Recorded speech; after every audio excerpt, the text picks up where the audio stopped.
sky right before my eyes, just like the sea moves me every time,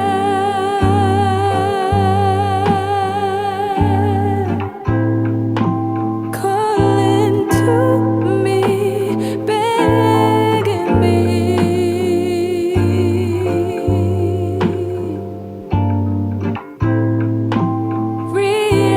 Reality reminds me I still want you. I want you. I still want you. Hey hoes, I'm Crit, I'm Donato. And I'm Vi. and welcome to Island Fever, where grown-ass Pasifika people talk about doing grown things. And we are here at the beautiful Kaimana Beach Hotel, thanks to our sponsors, the Kaimana Beach Hotel, Yone Foundation, and Don't Drink the Water in American Samoa. And no, we're not talking shit about American Samoa, that's the name of the cafe. And today we are talking about building leadership in Pasifika communities. Who better than to do it than Miss Hawaii herself, Kumu Hina. What's up? Yay! Aloha. Mahalo. Aloha. So we are the filmmaker, we are the cultural icon, we are the kumu. What is it about you? Crit. You got me. Listen. What is going on here? I feel like I've seen Crit so nervous. so off kilter. So Because yeah. I'm in close proximity. Keep a strong right hand. Yes. Crit is on his best behavior. I am. No, I'm so thankful for you to come through here. And as someone who I'm learning a lot of leadership from, Yes. Mahalo nui. Yeah. my first exposure to you was through your film Kumu Hina. And then it was so wild because I was working in the space in Hollywood where I was telling people about where, like the history of how we've been represented in Hollywood, where we're at now, and where we'd like to move to. And I would use your film as an example of this is an example of what I'd like to see more of as far as more nuanced and more expansive representation of our people. And then we worked on the video game together, which fell apart. But it was kind of a blessing in disguise, right? Because I think both Kumu Hina and I shared the sentiment that there were certain things we were just kind of cautious about being released into the world that might not have reflected the depth that we would have liked to have seen, right? Yeah. So, everything happens for a reason, but having met you through the video game, I was like, oh, Kumu, would you mind coming on a live, to talk about your journey? And then we've just developed a relationship since, and I'm really grateful for that. Yes. Mahalo. It's been a great journey so far. And the story is still being written. And the story is still being written. Did he tell you all of him becoming a member of my group? Most Yeah. people call groups like this halo. Yes. I don't call my group a halo. I simply call it hale le moana. It's a little bit more on the casual and relaxed side. Yeah. Very relaxed. That's so beautiful. He did tell me there are many beautiful men there and that I should Stop visit. it. Even if Did I that say means that? I extend my visit. Stop Oh. it. Yeah. He- Now I want to ask for express permission. Yes, May yes, I attend? absolutely, Okay. absolutely. You have permission, and with or without him, Okay. you just come. Period. Crit Como also man. shared a lot about your leadership and how you've been such a grounding spirit here ever since he's transitioned from LA. And I think even hearing him speak about you, you could feel that maybe even there was I think there's a lot of mindfulness there around how he speaks about you and the impression you've had on his life and, just in general. I mean, Crit, you can disagree or agree, but I think being here, having a sense of community and also someone to guide you has been helpful through Kumu Hina. Oh, yeah, for sure. It's been a blessing having you in my life. But then also, I think for me, I'm so used to having to be in a position of leading myself. Like I'm having to lead others in community.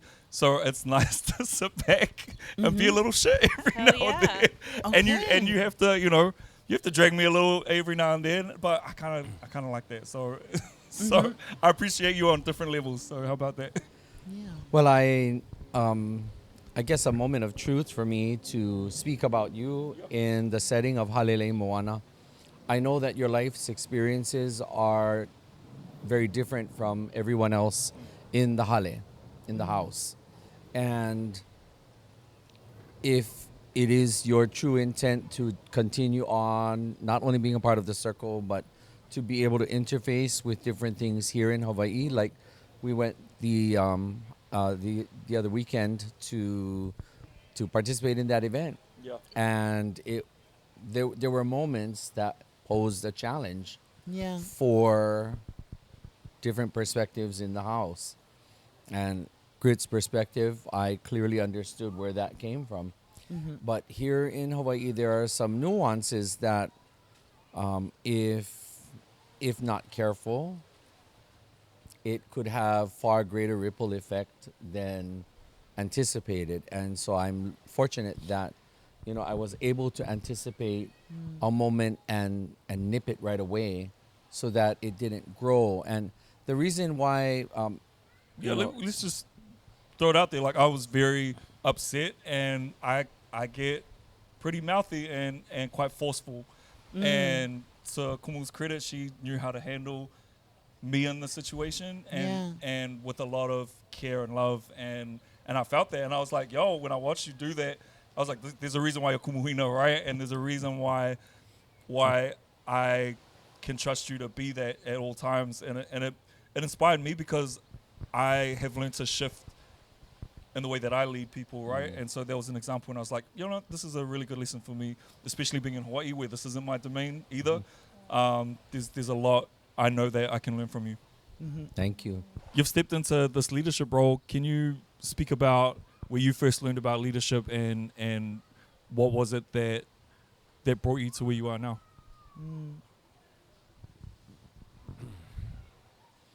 My first examples of leadership are all from within my family. Where do I start? I am someone who was raised by all of my grandparents. And so from my mother's side, which is my Hawaiian side, my Hawaiian grandmother, Mona Kananio Kalani Ke Aloha. She lit the pilot light, and it was her own very staunch, very forward, and very resolute way that demanded and commanded people's respect.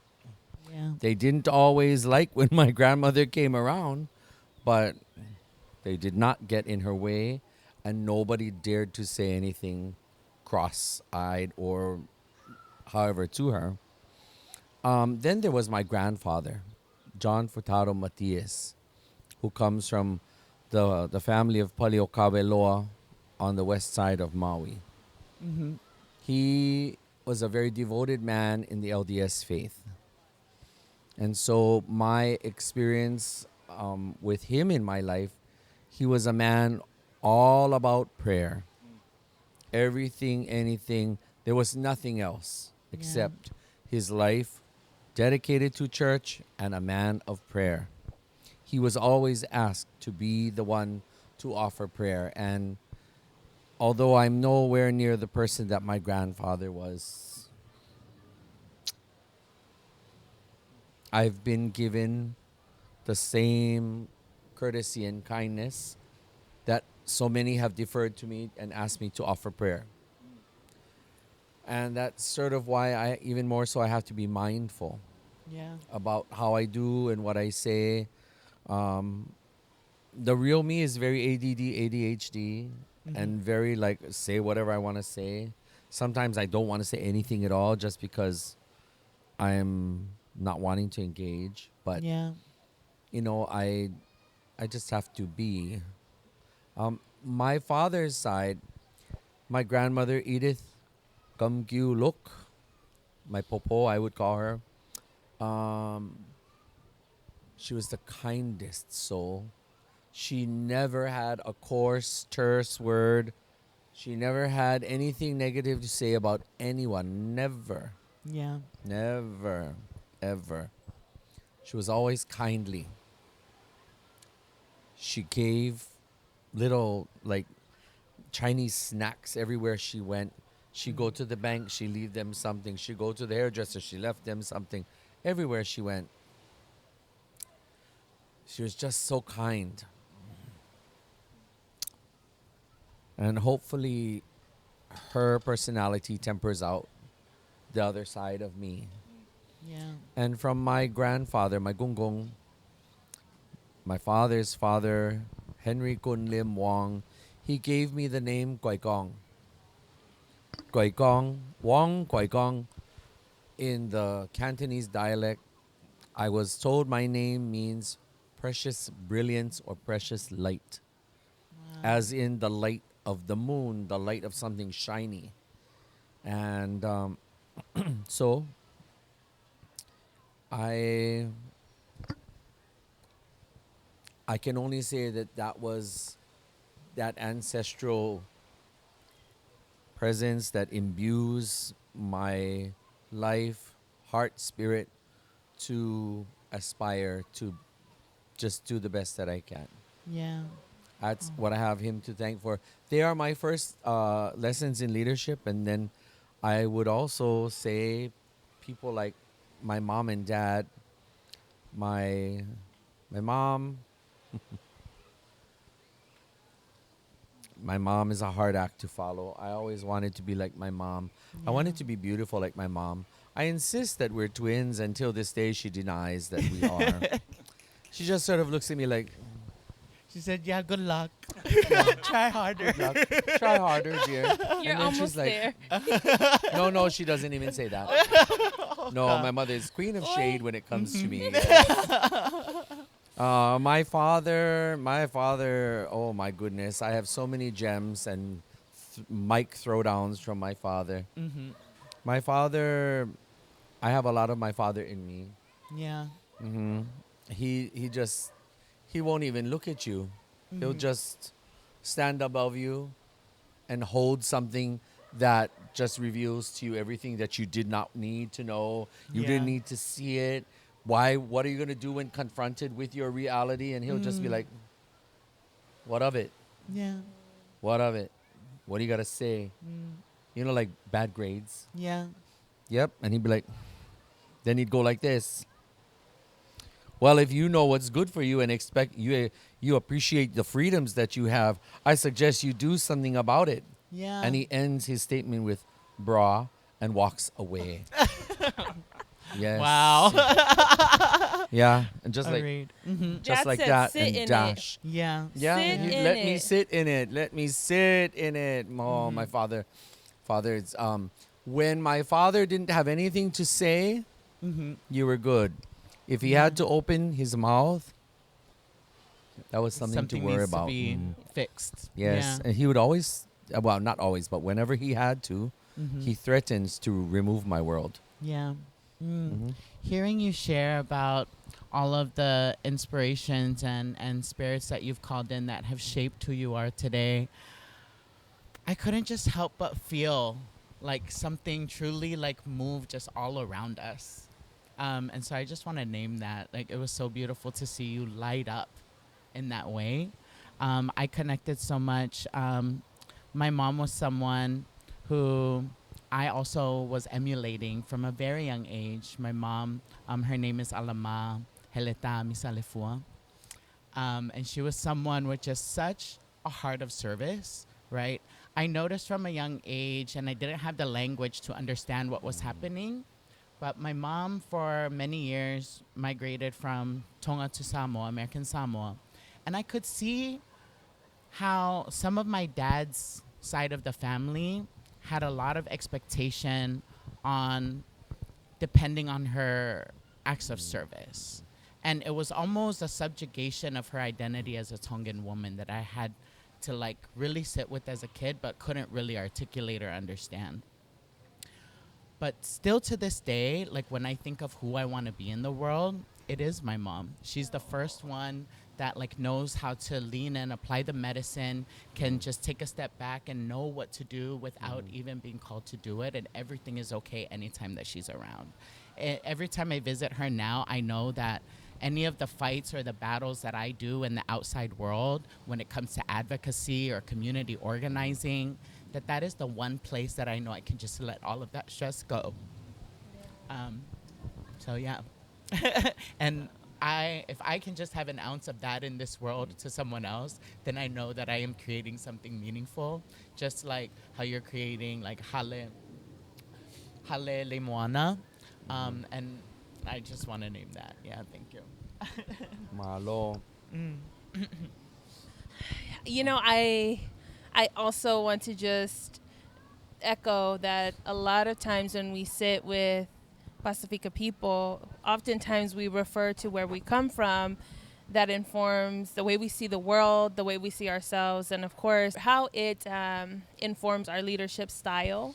I think it's fair to say I relate to much of what you both share, is that a lot of my leadership was witnessed before it was ever experienced or put into motion.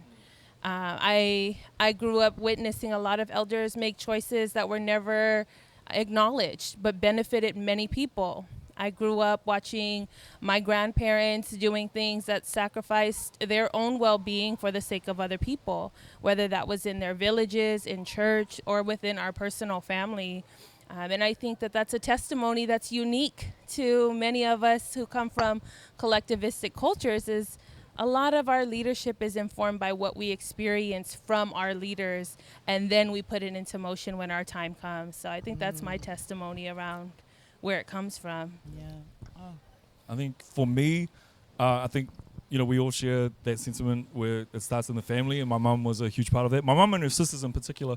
And as you can probably see, y'all, I'm very drawn to women. Like, very, very powerful women, and just feminine energy in general.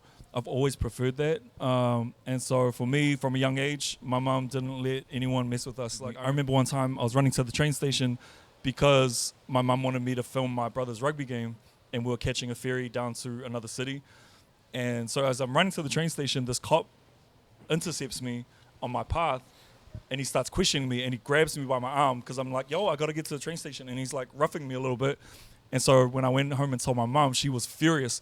She went down to the police station and she demanded to know who was this police officer at this place at this time. And once she found out, she invited him to our home. So he came over, him and a colleague, and she made him a cup of tea, gave him some biscuits, and then she said, you need to apologize to my son. And he did that, yeah. And so we said, and so for me, like I would have been, I think I was 11 at the time. As an 11-year-old, to see that, like, oh shit, my mom made this cop come in and say sorry to me. Like that just told me everything I needed to know as far as what it means to protect somebody. But then what really cultivated leadership in me was student politics. When I went to university and I got involved in the Auckland University Pacific Island Students Association. Now, not everybody will agree with this, because I was a little shit at the time, but I was exposed to a lot of, again, strong Pasifika women. Shout out to Tanya Hetty, that's one of my first mentors back then, who just taught me what it means to be of service, And I saw glimpses of that definitely within my parents. Like my dad too, he was of service. He was an accountant, and he would do taxes for other Samoans in the neighborhood. But as far as like very formal positions of leadership, that started at university. And I think one note that I often make, because there is a lack of leadership, I find Pasifika leadership, particularly on the continent, and I find it's because, and I try not to take this for granted, a lot of our people in the US specifically, with our pathways to the country have been through the military or the church, and they're very conservative, they're very tied to politics, whereas in Aotearoa, a lot of our communities immigrated to New Zealand. They started off as laborers, like in factories, and so they often voted to be part of, what are they called? The unions. And so a lot of the leadership Labor unions trickled down into student leadership. And so our politics have been very aligned with more liberal movements. And so I think that's another note I like to make as to why my politics and a lot of Pasifika politics in Aotearoa are often a contrast to what I see in the US, particularly the continent, not so much Hawaii. But yeah, I think that's a lot of what has shaped who I am and how I lead. As I reflect on the thoughts that you've all shared, I'd like to politely and diplomatically challenge you all. The two of you ladies live on the continent. Yes.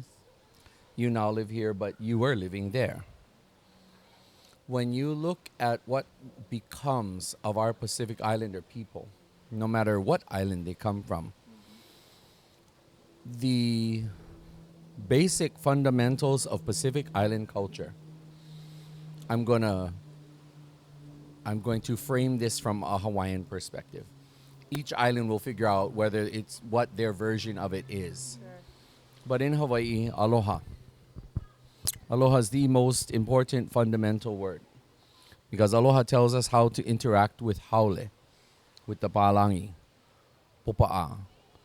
Aloha tells us how to treat situations like the one that you were in when your mother was upset that the policeman rough handled you, and she welcomed him in, she served him, and then she said, now you need to apologize to my son. That was aloha in action. Unfortunately, well, the fortunate thing is we have this podcast, Yes. which is going to be great because it's going to prompt people to listen, to think, and I'm going to challenge everybody watching and listening to really give some deep thought to this. What does leadership look like? Well, many of our current Pacific Islanders living under the American context embrace the current leadership of the Yikes. United States of America. Yes. Now, if I were someone whom, through my eyes, what I perceive to be that American and the ideology of the American, when I think of being American, I think of be all you can be. I think of individuality, individual liberties and freedoms. I think of self-oriented, self-centered or centric. And therefore, everything is about an individual level approach to life. Yeah. So therefore, leadership coming out of that kind of society, also guided and informed by a system of politics that bifurcates. It's bipartisan. Doesn't hardly any sense to pick any other party because the two dominant parties will govern. Yeah. But a political system that reflects a culture based on individualism and capitalism is ripe with opportunity for the current political leadership of the United States. Looking at it from that perspective, the current leader is the epitome of this. Individualism and Individualism. Do as I want. And of course, do as I say, don't do as I do. Because we see what's happening now. His leadership gave way to all sorts of things because he showed the world that it was okay for him to be his self, his true, authentic self. What anyone thinks of that, that's entirely up to them. But he, to me, is a prime example of the grand American on steroids. When I look at somebody like that and I say I have no appreciation for this leadership, it's because I'm evaluating and assessing from a Pacific Island perspective. Like, there's nothing about the current leadership that reflects anything that embraces, upholds, and reflects leadership that we as Pacific Islanders hold dear to. What baffles me is that many of our Pacific Islanders really gravitate to that. Yeah. Yeah. And I'm dumbfounded because there's nothing that reflects Tongan leadership, Samoan leadership, Hawaiian leadership. You know, excuse me. Why do you think that is? Because I believe that, Well, it's different for people, for example, from Samoa Tonga.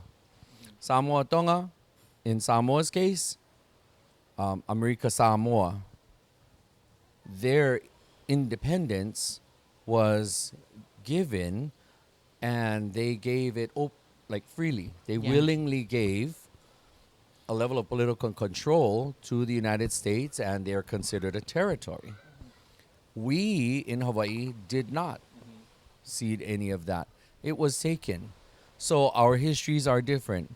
The details, the nuances, the weeds of our history, they do not just get reconciled by simple logic and simple rationale. Yeah. Tonga comes from a completely independent, never governed by anyone else before, not beholden, not accustomed to being beholden to the Balangi, although they're learning. But all sorts of Balangi over there, not just the lighter shades of white. So coming to what is now called the United States of America, but should rightfully be honored and recognized as Great Turtle Island, because we don't give enough credence to the native people of the continent. But looking at this, everybody has a goal to get to the continent because it's Yeah. viewed as the place. Hawaiians have been groomed and trained to acknowledge it as the mainland. mainland. I refuse. If you notice, I do not call it the mainland. I am Yeah. in my mainland. This is your mainland. Yes. This is our mainland. This is our mainland. The Pacific is our home. If we say we are proud to be Hawaiian, Samoan, Tongan, if we say we are proud of our Pacific heritage, then logically, we, one, should be reflecting these values, these ideals. We should be reflecting it in how we think, how we act, how we speak, and how we treat other people. And how we vote. And also how we vote.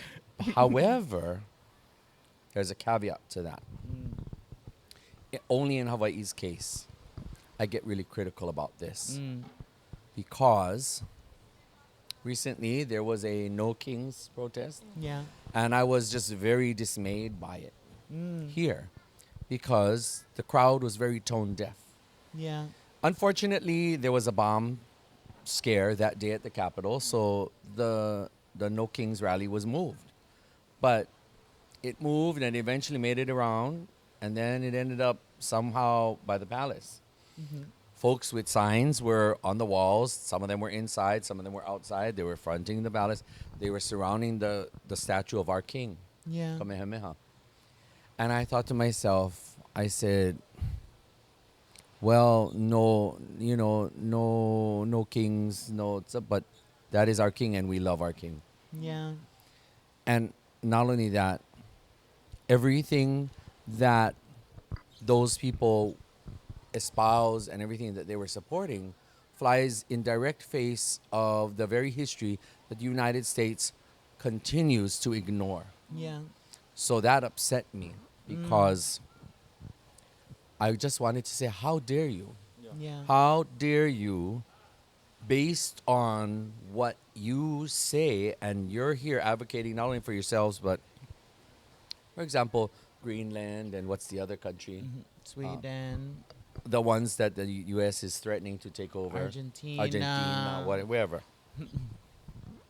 U.S. is just going everywhere in the world, wherever they think. And that's what they did to us. Yeah. And yet, the people that went there, none of them come out in support of our Hawaiian things. Yeah. And that hurts me because, you know what? Okay, fine. If you're going to be tone deaf, just don't come and be tone deaf on the grounds of the palace, Yeah. surrounding our statue of Kamehameha, because I think this is really rude. It's like, yet again, the Americans don't see us. Yeah. See, It's erasing your history. right, Yeah. between American Democrats and American Republicans. American Republicans, they're not going to like us. Yeah. And they'll like, oh, the dirty brown people. And worse yet, if you're some like me. Yeah. But then the American Democrats just, won't see us and just going to keep us in the fold and not advocate for keeping America accountable Yeah. to For that address, harm. not because the United States government addressed it, but never rectified it, never Yeah. reconciled anything. You know, so that, what does that tell us when it comes to leadership? It says that leadership can say, sorry, girl. And Peace then, out. Good "Peace out, luck. good luck, yeah, and dash. And dash. But they still leave you fucked. Going back to your point about leadership and how we build it, aloha's the answer, right? So I Yeah. guess I just want to end on how do we build leadership in the Pacific that reflects the values that we as Pasifika people hold true to us, right? And when I say we as Pasifika people, Yeah. like before we had all this influence, you know, really take over, because that's a real thing, right? And that's what Pasifika culture has turned into, you know, because it's not static, but how do we return to who we are at its core, right? Yeah, I think the biggest thing that I want to call on our community to lean into is indigenizing our narrative, right? Kumu Hina just spoke eloquently about the unique cultural nuances of messaging that might work in some places, but has implicit harm, right, in other areas as well. So thinking about that historical context, especially like around like the No Kings movement and things of that nature, tell our stories and propel them forward from the language of aloha, right? It's also important for us to remember that we've also been a community of people that have always leaned into principled struggle, right? And what that calls for is oftentimes, even when things get really difficult and really hard to address, that we can meet at a place that is respectful, that addresses each other's humanity and belonging in this place. And so I just want to remind people of that. Yeah.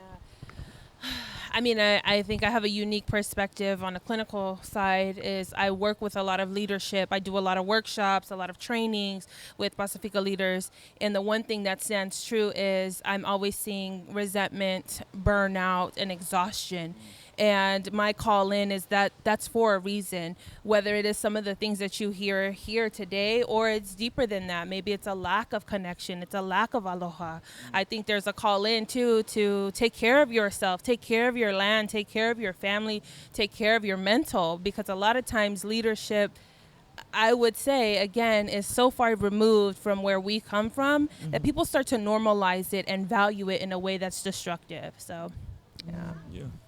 For me, I would say all oppression is connected, and so the leadership that I like to see in our people is leadership that creates safe spaces for the most marginalized, right? So I know for myself, whenever I've been part of organizations or created them myself, I always made it abundantly clear that there's no room for homophobia, there's no room for transphobia, there's no room for anti-blackness. That's a deal breaker for me.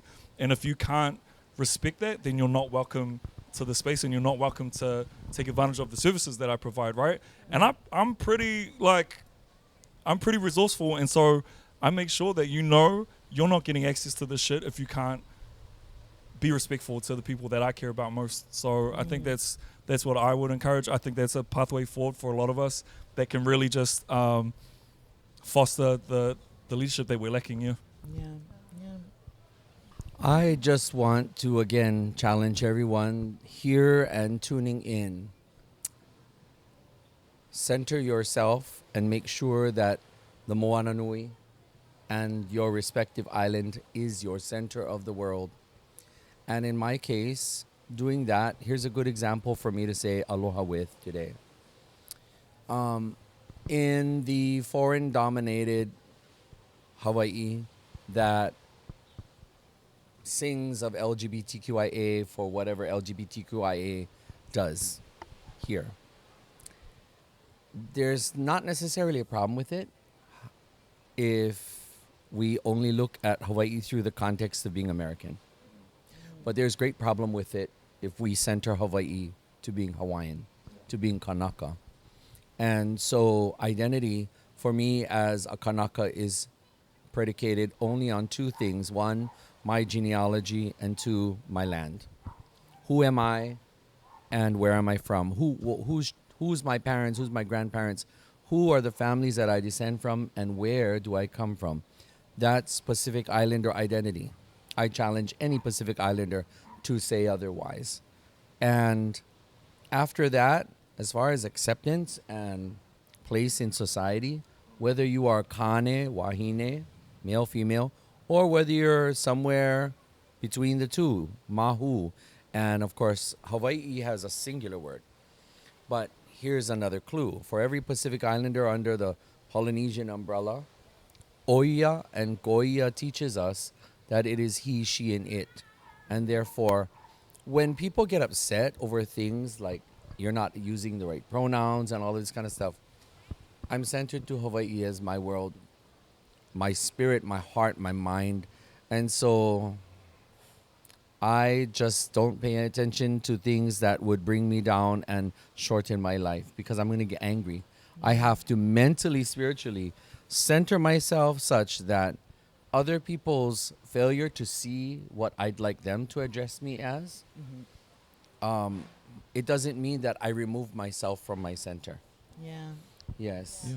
So One other thing I was curious, I saw you talking about a glory hole on a video. What? I don't know what that is. Not to throw you off center. Not to throw me Fred. off. Well, let's just give a shout out to our friend Matt Cullen out there who's doing his work somewhere. And hey, I was on his channel and he asked me about what I thought of visitors here to the islands.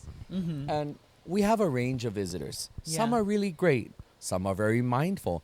Some are kind and cutesy. and cutesy. There's all kinds. Yeah. However, there are many that simply look at this as their place to do whatever they want, however they please. Because if I'm paying the money, then I should be able to do anything. Yeah. And that's why I said, well, some visitors just treat Hawaii as their glory hole and do what they want and then dig.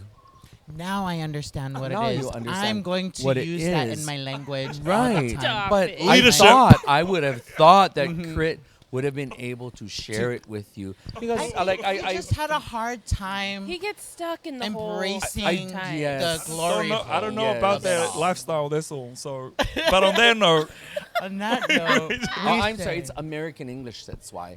That's why it's an American English. so in Samoan, it's more like lapisi. Hola, PC. Lapisi. Oh, hell yeah. Bye, glory holes.